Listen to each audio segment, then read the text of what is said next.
Hello everybody, my name is Ariel, also known as Faux Acrylic, and today I'm going to take you through my process of how I paint Courage the Cowardly Dog.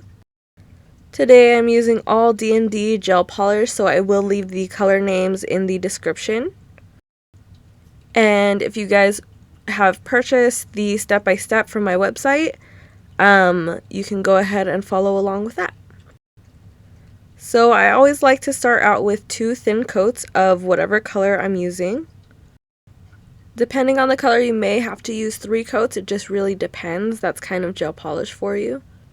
Some are really opaque and some are just tend to be more sheer, especially depending on the type of formula it is. This is like a cream formula, so typically 2 coats should be fine. You want to do really thin coats because gel polish has a mind of its own, and if it's too thick, it will not cure right and you'll get those little ripply like edges. So just stick with thin coats. I use a dotting tool quite a bit. I find it super helpful to kind of evenly distribute the polish, and I also don't have to worry about those little brush flicks. And like I said, gel polish has a mind of its own, so avoiding all those little brush flicks is super helpful. Saves you a ton of cleanup in the end. I love using it to fill in. It just makes everything super easy. And I always think of, you know, those people who pipe cookies? Like the people who use royal icing. I think of it like that. You know, they kind of make the outline and then kind of fill in and float the icing into the cookie. That's kind of my analogy for it. You just kind of want to float your gel polish so that way you get an even coat and then you don't have to worry about it curing like unevenly. It's super helpful in, especially when you're creating characters. You want everything to be really even and opaque the first time instead of having to kind of go over it again and again with your brush and still getting a streaky outcome.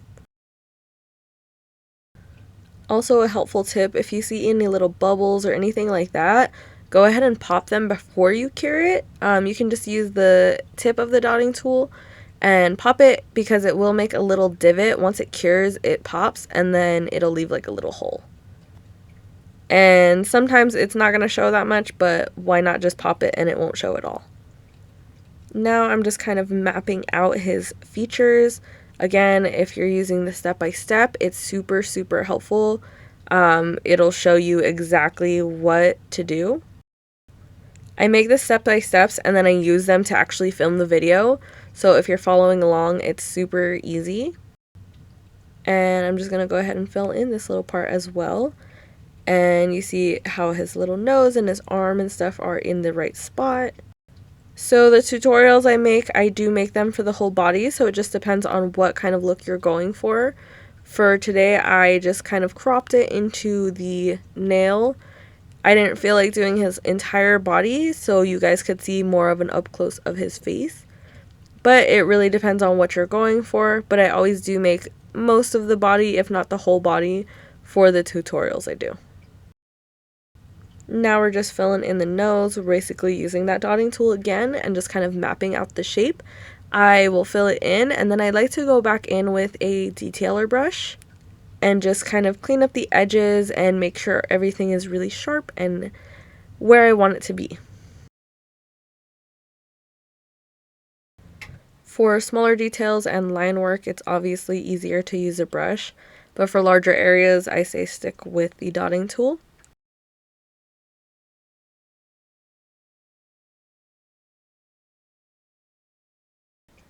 See how this paintbrush has like a little bit of a like bead of gel on the end? If you were working to do line work, I would say kind of pull your brush and like make sure it's evenly coated instead of having that little dip at the end. That dip is going to cause like a thicker to thinner line. It's not what you want for lining. But for adding details like this or filling and flooding, you want to have a little bit more product on your brush.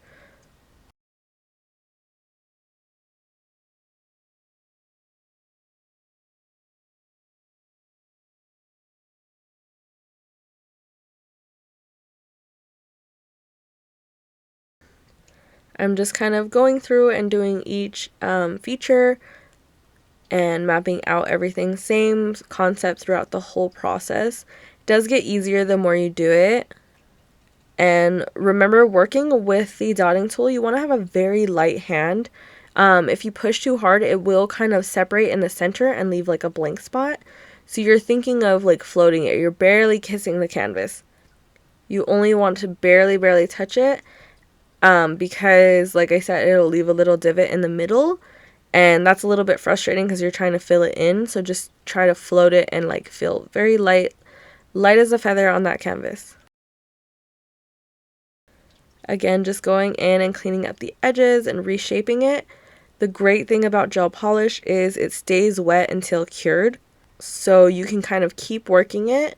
What I recommend is curing in between like the bigger steps. So I cured in between obviously the background. Then I did the lighter purple and I cured another 60 seconds. Now I will do the white, the brown, and the pink. It'll be the mouth. So it'll be the ears, the eyes, and the mouth. And I'll cure right after that. We're basically working in a layered fashion. So you're going to want to do the background first and work your way to the foreground.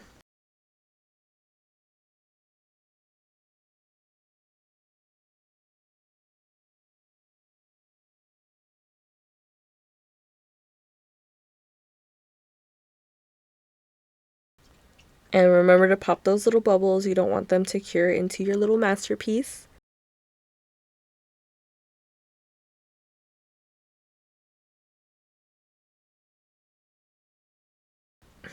The shape of the mouth is kind of abstract. It's not necessarily a rectangle or a triangle. With his mouth, you just want to make sure it's far enough to the side to kind of compensate for his nose, because he does have kind of like a little lip on the edge, so you do want to make sure there's like that gap between it. Like I said, having the step-by-step tutorial right near you is really helpful.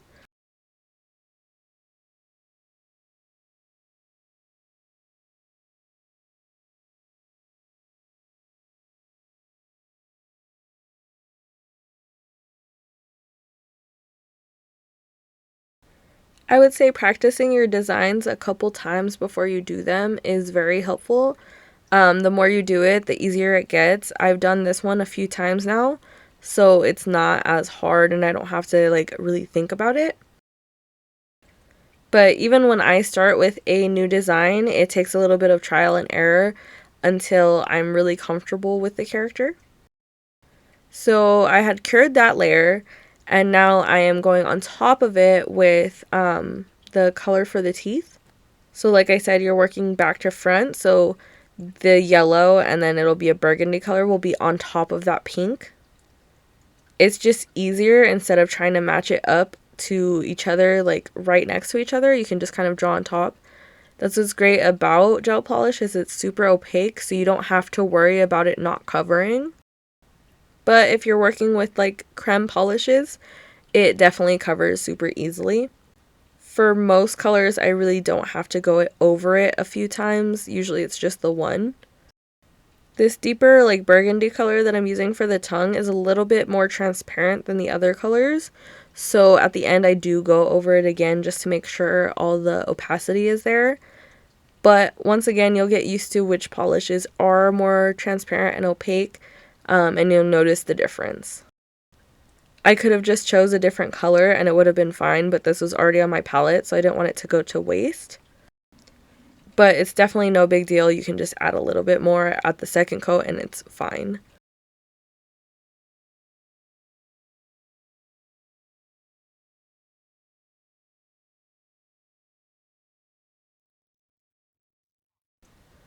So this is a habit of mine. I always use my nail as a palette. I do have those little palette rings, which I suggest when you're working with clients, just to keep everything sanitary. But obviously this is just on a fake nail for you guys, so it's fine. But again, for sanitation reasons, definitely use a little palette or a ring palette. Much better. So now I'm just outlining his little tongue. It does get outlined in like a neon orange. This orange is from eNail Couture, their gel paints are super, super nice. I recommend their white and their black for sure. I really like some of their colors, like this orange I use a lot because of the vibrancy. It's a very different orange. It's like a creamsicle neon orange. I don't know. It's an interesting color and I really like it. So I always use it for that. Now we're just going in. I'm kind of mapping out where I want the eyes. I do go back in with a brush and kind of clean up and make sure they're like a very oval shape. They can sometimes get a little bit misshapen, so I like to go back in and kind of clean it up with a little brush. Like I said, depending on what it is, it's easier to use either the dotting tool or the brush, but I use both constantly, as you can see. I switch back and forth all the time. Now, when you're working on clients, obviously it's not going to take as long because you are going to be working on the other hand while this hand is curing. So take those minutes where you're curing the other hand and kind of stabilize this hand and work on it as quickly as possible. Like I said, practicing definitely makes you quicker. So each design you can definitely practice and get quicker at every single time you do it. Again, I've done a few of these, so it does end up being faster. It does take me some time though because I am curing in between and I have to wait for the light to cure. I did cut that out for you guys so you don't have to wait for 60 seconds in between every time I cure. A really helpful tip too is you can get like a little LED flashlight to flash cure your product. So say I like this little line right here, I could flash cure it. That way I can ensure it's not going to move until I can fully cure it. That's really helpful when you're working on like smaller details or something that's like right next to each other. If you don't want to hit it or bump it, always flash cure it. Even if you cure it in your big lamp for about 30 seconds or 15 seconds at least, it'll cure the top layer enough to where if you touch it, it's not going to move. But I do also recommend fully curing at the end, obviously, to make sure everything is completely cured all the way through. You don't want to mess up your design after you've worked, a good while on it. Again, we're just working on the details. Don't get frustrated if you mess up. Like I said, gel polish is super forgiving because it's so opaque. You can cover your mistakes. And I'll show you at the end, I kind of go back over quite a few little areas just to make sure everything's crisp and clean. So even if you mess up, anything like that, you can literally clean it up and it's not that big of a deal. Like I said, gel polish is its own like creature, so it's definitely really nice to work with, especially when you get used to it. But it does take a little bit of manipulating to actually get it to do what you want. I am coming out with custom brushes, hopefully pretty soon. I'm just waiting on a few things, but they should be here mid-May-ish. Not sure when I'm releasing this video either, so you will see this sometime before, maybe after my brush release. But the brush is super thin and super helpful with this, so definitely keep an eye out for that. I'll have 3 different sizes in lengths, so you'll be able to kind of use them for different things, for longer lines or some shorter details and stuff. But yeah, they're really nice, and I've had my sample for a while, and it's like my favorite thing. So yeah, check them out when you can. Enough of me rambling about my exciting product. I'm super excited. It's like the first product I've ever created.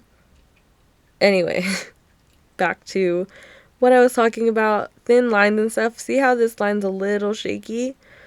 After you cure it all the way, like I said, you can go back in, I would say probably with the white or the purple, and just fix up that little line. And it's no big deal.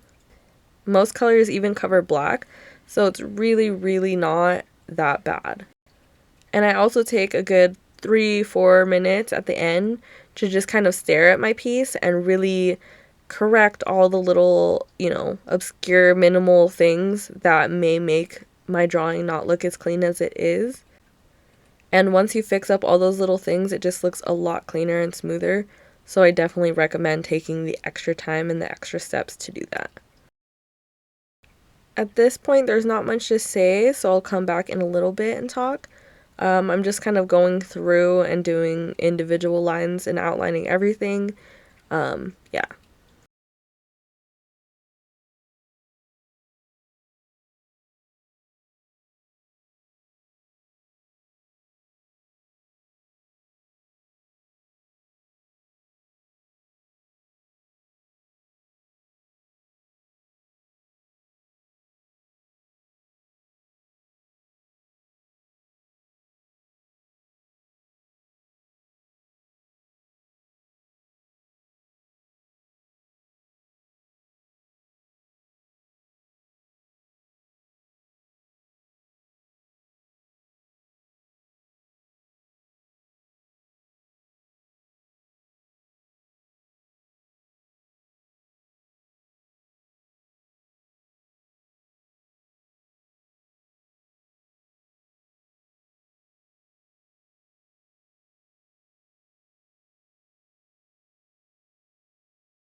So now I'm starting to go back in with that purple and just fix little nicks and mistakes that I've made. So around the bottom of the eye, it was a little bit of a wiggly line. Back here, I kind of added a little bit to his head. So I'm just kind of filling in that little gap.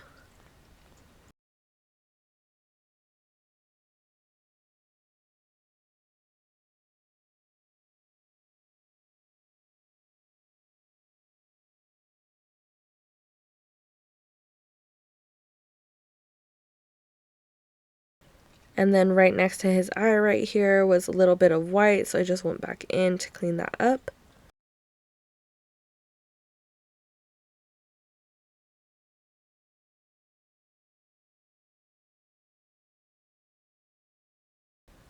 And like I said, fixing these minor little flaws will definitely make your work look so much cleaner. And I think if you take that extra step, your client really will appreciate it because it just shows the quality and the care that you put into your work. And like I said, now I'm just taking a few minutes to kind of pinpoint and pick out those little tiny details that can make my work look way more clean.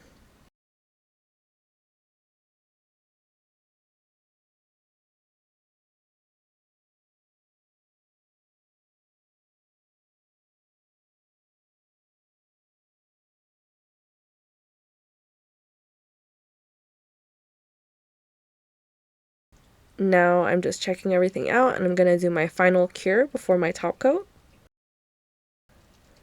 Now we're going to go ahead and add a glossy top coat. You can use a glossy or matte. I like glossy myself, but the top coat definitely makes a huge difference. Kind of smooths everything out and kind of hides all the little imperfections that we were worried about showing through.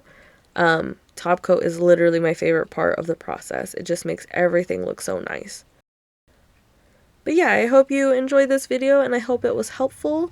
Let me know what characters you'd like to see next, and I will definitely get that done for you guys. And I'll see you later. Bye!